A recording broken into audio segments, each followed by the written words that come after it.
Stop slamming the door in your own face, Part 2. Hi, I'm Reverend Andrew Bozeman, and this is On the Wings of Your Mind. And so today we're continuing our conversation of stop slamming the door in your own face. This is Part 2, which we started last week, but we've been off the air for a couple of days because something happened.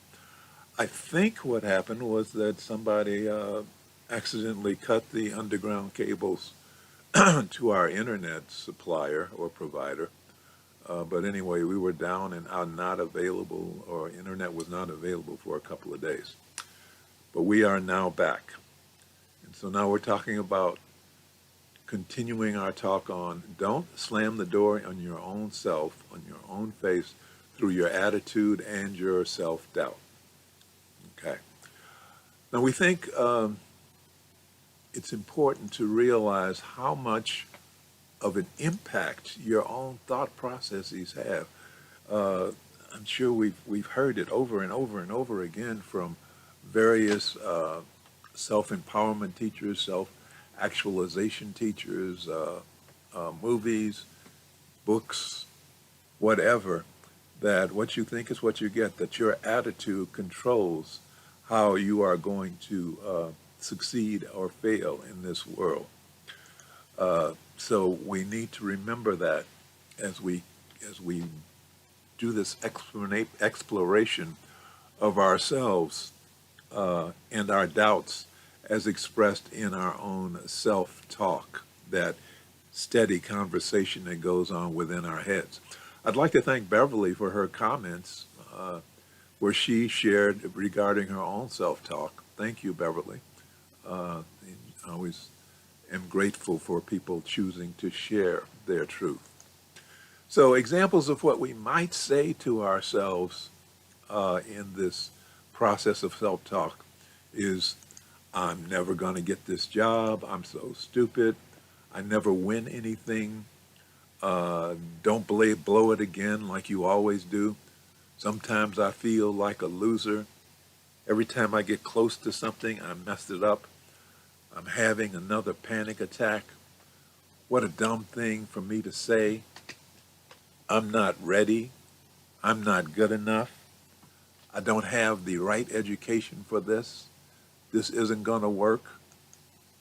You know, those are all things that we say to ourselves to, I don't know, maybe to console ourselves in advance for the failure that we're sure we're going to get. Trouble is, that failure doesn't have to come. You don't have to fail. When you do, it's okay and you can move on, but you don't have to set it up from the beginning. You don't have to lose in advance. Another thing that happens to us when we fail is that we totally shut down. Now, I shared with you last week on part 1 of this that I shut down for a few years after a totally embarrassing loss in a high school swimming competition. I totally shut down, but eventually I got over it. Now, it's important for me to assure you it is a natural reaction to be embarrassed after a failure. After all, you put yourself out there, which is something that most people will not do, and then you fell on your face. You put yourself out there and you fell on your face. It hurts. I know that. It hurts. I felt that. It hurts. It's embarrassing. But it doesn't have to be the end of the story. You know, people will laugh at you or ridicule you or shake their heads.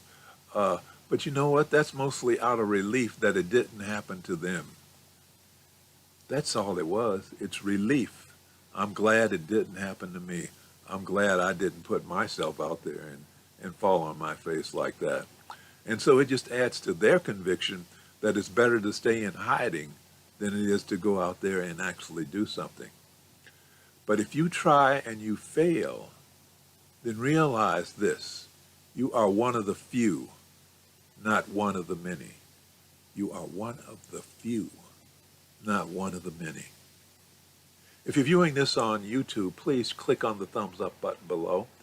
And if you're on Facebook, please choose like. And if you haven't already done so, please choose to subscribe if you're on YouTube, or choose to follow me if you're on Facebook. I really appreciate your support and your continued viewership of my broadcasts. And I'd love to hear your thoughts, your comments, your suggestions, your questions, your shares. So please use the chat box. It's usually on the right side of the screen, or depending on how big you have your video set up in YouTube, it could be underneath the video. But please use the chat box or the comment section. Now, in a 1910 speech, President Theodore Roosevelt praised those who try. Remember, you one of the few, those who actually get out there and try. He said, "It is not the critic who counts, not the man who points out how the strong man stumbles or where the doer of deeds could have done them better. The credit belongs to the man who is actually in the arena, whose face is marred by dust and sweat and blood, who strives valiantly, who errs, who comes up short again and again, because there is no effort without error and shortcoming. No effort without error or shortcoming, but who does actually strive to do the deeds, who knows the great enthusiasms, the great devotions, who spends himself in a worthy cause, who at the best knows in the end the triumph of high achievement, and who at the worst, if he fails, at least fails while daring greatly, so that his place will never be with those cold and timid souls who neither know victory nor defeat. Those cold and timid souls who neither know victory or defeat." So rather than scold yourself for even trying, honor yourself because you tried, and then forgive yourself for failure. If you fail, forgive yourself. Forgive yourself for the errors.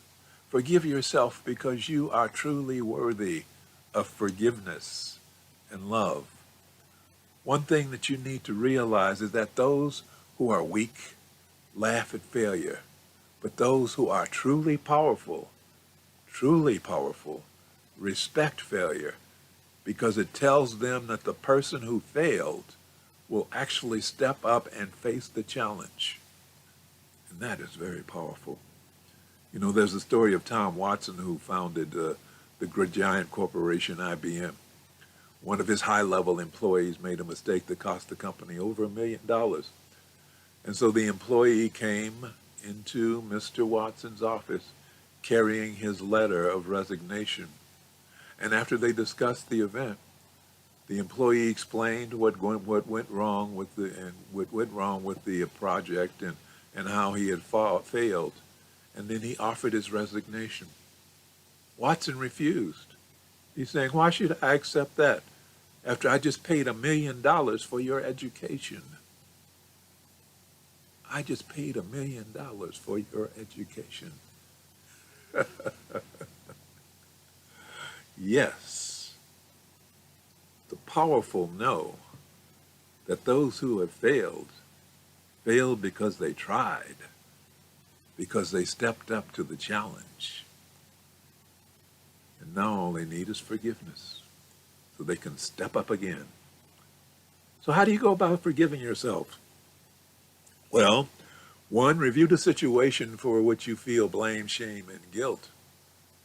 Even if it was in the past, review it, look at it, see where you went wrong, see what you failed to see at the time. Absorb the lesson and release it. Release it with these words: "I forgive myself. I forgive myself. I now know that what I was doing that I was doing the best I could at the time, and I forgive myself. I let myself off the hook because I have learned the lesson that was there, and I now know better. I forgive myself. I forgive myself. And I now accept the peace that passes understanding because I know that I am loved and protected and forgiven by infinite intelligence expressing in me as me. I am forgiven. You know, we're here on this planet Earth to learn. Yeah, we are here to learn. We didn't come in with all the answers, and we're not going to get the answers if we sit in a corner hiding from life. We got to go out and find them. We are not vegetables. We are not made to sit in the corner and vegetate. We must try. We are compelled to try. And if we don't get it right the first time, then we must keep on trying. Babies are compelled to walk, and they will keep on trying until they do, even though they fall down a lot while they are learning, or learning to ride a bike, or learning to skateboard, or even learning to read requires a lot of trying and a lot of failing before we succeed. That is just the way we are. That is the way we learn. Yes, there are doubts to contend with. Yes, there is that negative self-talk that is constantly going on within our heads. Yes, that is true. But if we succumb to it, we are lost. So how do we overcome that self-doubt? We turn it off by using the tools that our body has given us. There are tools, there are things within our body that we can use to overcome that self-doubt. First of all, breathe. When you breathe deeply, you pull in more oxygen that charges the blood and gives you a burst of energy. Breathe deeply.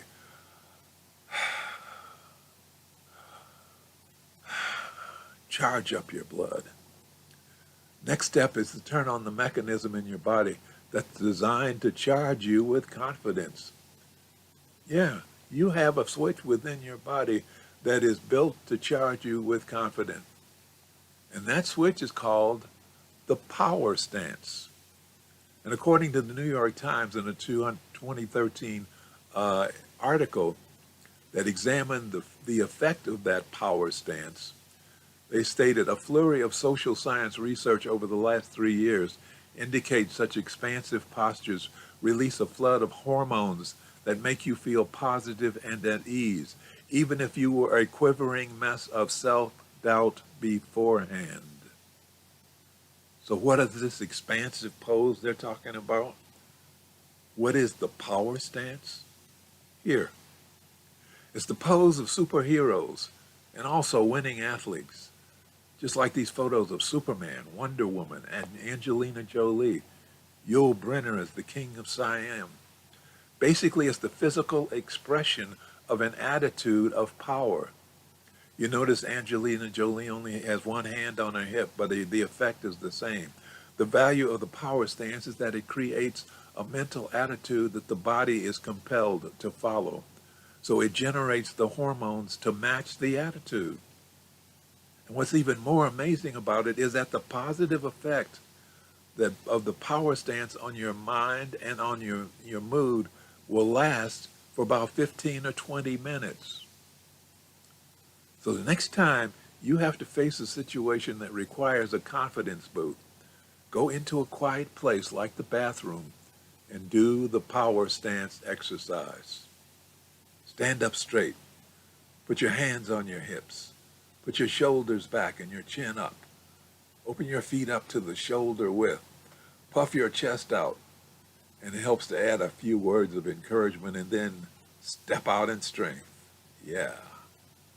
Another power stance is to raise your arms in victory as if you already won. You know, this is something we learn to do from a very young age. Again, when you strike that pose, you switch on those mechanisms within your body that generate those uplifting hormones that give you the emotional rush of confidence. So instead of slamming the door in your own face, you'll knock the door down with your confidential power, your confident power, your confidence.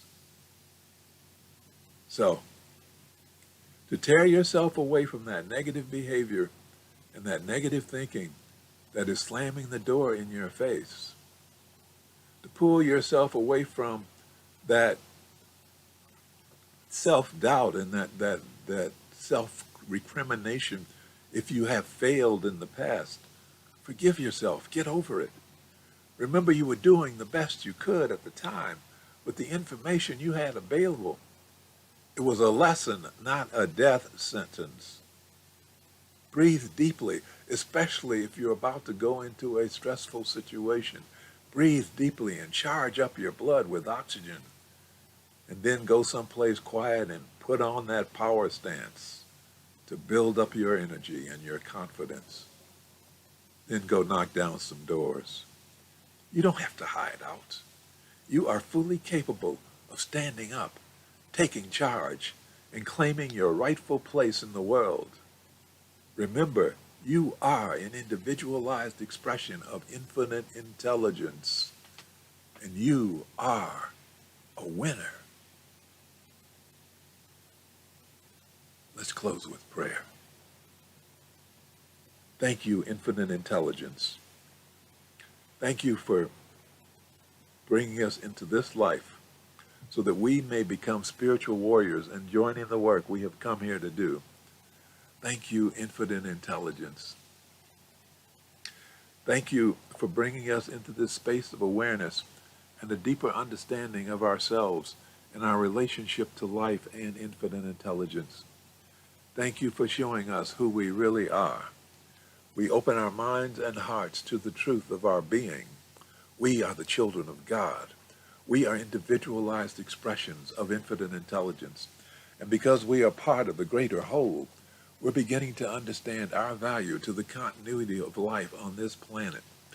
And as we become channels of your power, infinite intelligence, we can feel your presence within ourselves and within our lives more and more. We know that as we feel your presence within our lives every day, we will rise because we are no longer cut off from you by being immersed in the darkness of fear, anger, and the pain of unforgiveness. So we are now restoring our connection through the grace of forgiveness, knowing that as we learn to forgive ourselves for the pain we have caused to ourselves, and as we learn to forgive those who have inflicted pain upon us, our connections will grow stronger, and our lives will grow happier, healthier, and more prosperous. And for this, we are truly grateful. As above, so below. As within, so without. And so it is. Amen. Please, click on the thumbs up button to like, or if you are in Facebook, choose on the like button. If you're on YouTube, please choose to subscribe if you haven't already done so. Or if you are on Facebook, please choose to follow. And remember, I'd love to hear your thoughts, your comments, so please use the chat box or the comment section below. It's been a pleasure working with you. Thank you for spending some time with me. And remember, I am Reverend Andrew Bozeman, and this is On the Wings of Your Mind.